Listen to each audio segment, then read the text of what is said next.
Seiring berjalannya waktu, organisasi bisnis menghadapi lingkungan bisnis era uncertainty atau tidak menentu, sehingga dibutuhkan dukungan sistem pengambilan keputusan demi mencapai keunggulan kompetitif.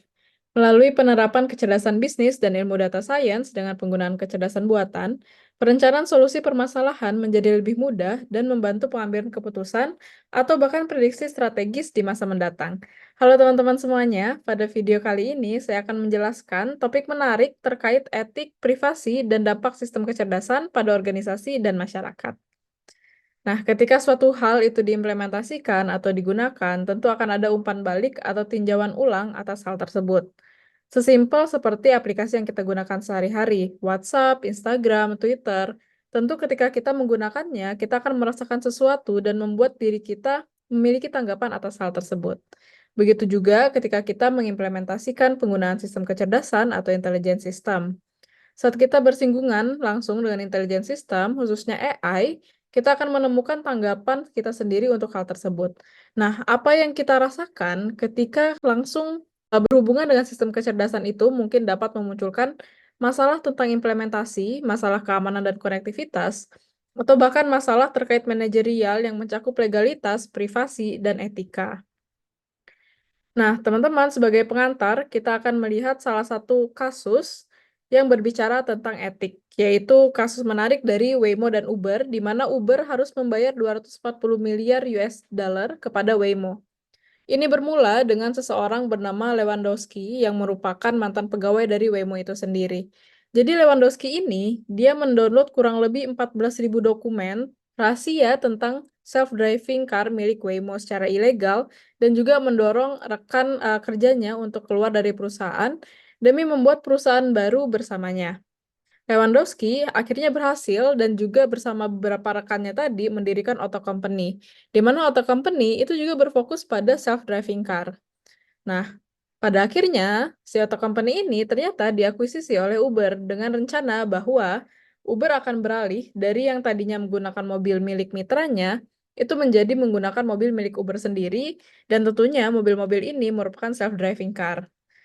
Nah, suatu ketika, Waymo itu akhirnya mengetahui kecurangan yang dilakukan oleh Lewandowski ini, dan juga menganggap bahwa kekayaan intelektualnya terancam. Akhirnya, Waymo mengajukan gugatan dengan dasar bahwa Lewandowski sengaja menyalin file rahasia tersebut. Nah, hal yang unik dari kasus ini itu sebenarnya Uber tidak mencuri rahasia dagang milik Waymo, melainkan Lewandowski yang saat itu sebenarnya menjadi pekerja di Uber. Karena Uber dan juga Lewandowski itu sudah memiliki kontrak dan juga tadi Uber sudah mengakuisisi perusahaan milik Waymo.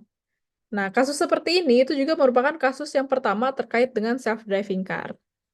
Ketika keadaan semakin keruh dalam wawancara Lewandowski ketika dia keluar dari Waymo pun, dia sempat mengatakan bahwa rencana dia itu di waktu ke depannya tidak akan bersaingan dengan Waymo, yang dimana hal itu sebenarnya sudah terindikasi sebagai kebohongan yang dilontarkan oleh Lewandowski.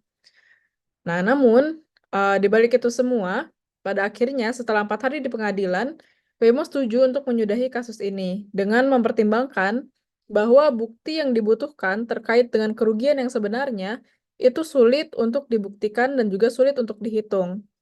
Serta tidak didapatkannya bukti bahwa Uber menggunakan rahasia dagang Waymo dan Uber juga telah memecat Lewandowski pada saat itu. Akhirnya Uber setuju untuk membayar kerugian Waymo karena jika kasus ini tidak selesai, maka akan menunda perkembangan dari self-driving car itu sendiri, yang dimana self-driving car sama-sama penting baik itu untuk Uber ataupun untuk Waymo. Nah, pelajaran dari kasus ini sebenarnya itu bahwa perselisihan hukum sangat mungkin terjadi pada lingkungan yang kompetitif dan perlindungan akan kekayaan intelektual itu sebenarnya adalah hal yang sangat krusial. Oke. Setelah kita mempelajari hal-hal penting tentang analitik, ilmu data, kecerdasan buatan, decision support system, atau tentang IoT pada bab sebelumnya, tentunya kita juga ingin tahu apa yang bisa kita manfaatkan dengan semua ini hingga apa resiko dan masalah utama yang bisa muncul atas implementasi yang kita lakukan. Secara singkat, sebenarnya proses implementasi intelligence system itu terdiri dari 5 tahap. Ada need assessment, ada preparation, ada system development, deployment, dan juga impact assessment. Kita telaah dengan contoh sistem rekomendasi yang ada di e-commerce ya, teman-teman.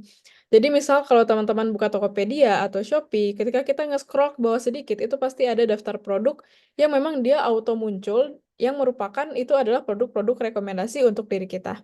Nah, gimana asal-usulnya? Itu akan kita bahas ya. Dari yang pertama adalah need assessment atau penilaian kebutuhan. Pada langkah ini, diidentifikasi kebutuhan bisnis atau masalah yang perlu diselesaikan oleh intelijen sistem. Dalam prosesnya, dia melibatkan analisis mendalam tentang apa yang diperlukan dan bagaimana solusi itu muncul. Dalam konteks e-commerce tadi, misalnya perusahaan menemukan bahwa pelanggannya itu kesulitan menemukan produk yang mereka minati karena terlalu banyak produk yang relevan, sekaligus perusahaan juga ingin meningkatkan transaksi penjualan di aplikasinya. Nah, setelah kita mengetahui dan mengidentifikasi masalah apa yang terjadi, baik itu bagi konsumen khususnya dan juga bisa sekaligus meningkatkan keuntungan bagi perusahaan kita, langkah selanjutnya adalah preparation, di mana perusahaan mempersiapkan segala kebutuhan terkait penerapan intelijen sistem tadi, mulai dari pengumpulan data, sumber daya manusia, hingga infrastrukturnya. Nah, pada contoh kita tentang rekomendasi produk, maka apa saja yang diperlukan? Pertama, tentang data-data historis seperti riwayat pembelian, pencarian produk, waktu yang kita habiskan ketika melihat produk tertentu. Lalu juga dari sisi infrastruktur, itu bisa berupa wadah penyimpanan atau pemrosesan data dalam jumlah besar, termasuk dengan pengembangan model AI yang digunakan. Nah, untuk bagian dari sumber daya manusia, tentunya perusahaan juga perlu untuk memberikan pelatihan kepada tim terkait teknologi AI yang akan digunakan, supaya tim-tim yang memang dia akan mengerjakan proyek ini itu bisa mengerti dan juga memiliki satu visi yang sama-sama akan dicapai. Nah, setelah persiapan selesai dilakukan, maka selanjutnya adalah pengembangan sistem, yaitu merancang dan mengembangkan intelijen sistem tadi berdasarkan kebutuhan yang telah diidentifikasi, termasuk pemilihan algoritma AI, pemrograman, dan juga ada pengujian awal. Ketika kita membuat sistem rekomendasi produk, kita bisa memilih algoritma, misalnya untuk content-based filter atau collaborative filtering. Ketika sistemnya ini sudah terbentuk, maka selanjutnya kita ke tahap yang keempat, yaitu deployment atau penyebaran, yang mencakup integrasi sistem keamanan, pemantauan kinerja, dan juga penyesuaian kembali berdasarkan feedback yang ada. Pada bagian ini, sebenarnya sistem AI yang terkait dengan rekomendasi produk di e-commerce tadi itu sudah jalan. Dan langkah yang terakhir barulah impact assessment atau penilaian dampak, di mana dilakukan melalui evaluasi efektivitas dan dampak dari intelijen sistem yang digunakan. Apakah berhasil atau gagal, apa saja yang terdampak, atau bahkan siapa saja yang terdampak. Nah, penilaian dalam dampak atas sistem rekomendasi ini dapat menggunakan komponen penilaian kinerja, seperti peningkatan penjualan dan juga kepuasan pelanggan. Nah, selanjutnya kita akan berbicara tentang dampak dari sistem kecerdasan. Sebetulnya, teman-teman, dampak dari sistem kecerdasan ini banyak sekali. Namun, secara umum dibagi menjadi 3 kategori, yaitu dampak pada organisasi, dampak pada pekerjaan dan aktivitasnya, serta potensi dampak lain yang tidak diharapkan. Nah, sebelum kita mendalami lebih lanjut masing-masing dari dampaknya, kita akan melihat terlebih dahulu tentang masalah hukum, privasi, dan etika yang berhubungan dengan intelijen teknologi atau teknologi kecerdasan. Oke. Nah, di Indonesia sendiri, itu sangat disayangkan karena belum ada peraturan perundang-undangan yang secara khusus membahas sistem kecerdasan. Oleh karena itu, pertanggungjawaban atas tindakan saran yang diberikan dari sistem kecerdasan itu perlu untuk kita perhatikan. Pertanggungjawaban ini karena dia bisa jadi memiliki risiko yang lebih kompleks ketika saran tersebut menciptakan kerugian. Misalnya, anggaplah ada pegawai yang dikasih tugas untuk cari instrumen investasi perusahaan. Dia menggunakan AI dan ternyata AI ngasih rekomendasi untuk investasi di hal-hal ini. Nah, ternyata ketika sudah dilakukan investasinya rugi. Nah, itu kan akibatnya akan balik lagi ke kita sebagai pengguna AI. Makanya kita harus bijak dan juga harus bertanggung jawab. Nah, terkait dengan masalah privasi, ini sebenarnya cukup sensitif ya, yaitu data konsumen yang dapat tersebar secara sembarang, sehingga diperlukan perlindungan data dan upaya untuk mencegah penyalahgunaan data. Sebenarnya kita juga tahu bahwa sekarang ini yang namanya privasi itu cukup rentan, walaupun sudah banyak warningnya ya. Jadi saya juga menemukan bahwa di beberapa website, itu ketika kita ingin login kembali, terkadang sudah ada pemberitahuan bahwa password kita sudah tersebar di internet, dan kita ditawarkan apakah ingin segera mengganti password-nya atau tidak.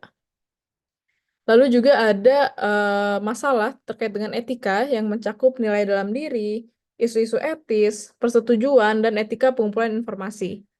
Nah, poin etika tersebut sebenarnya sejalan dengan Surat Edaran Nomor 9 Tahun 2023, jadi ini baru juga tentang etika kecerdasan artifisial yang diterbitkan oleh Kemenkominfo, di mana Kemenkominfo bilang terdapat 9 nilai etika yang harus dipertimbangkan, yaitu inklusivitas, kemanusiaan, keamanan, demokrasi, transparansi, kredibilitas dan akuntabilitas, perlindungan data pribadi, pembangunan dan keberlanjutan lingkungan, dan hak kekayaan intelektual.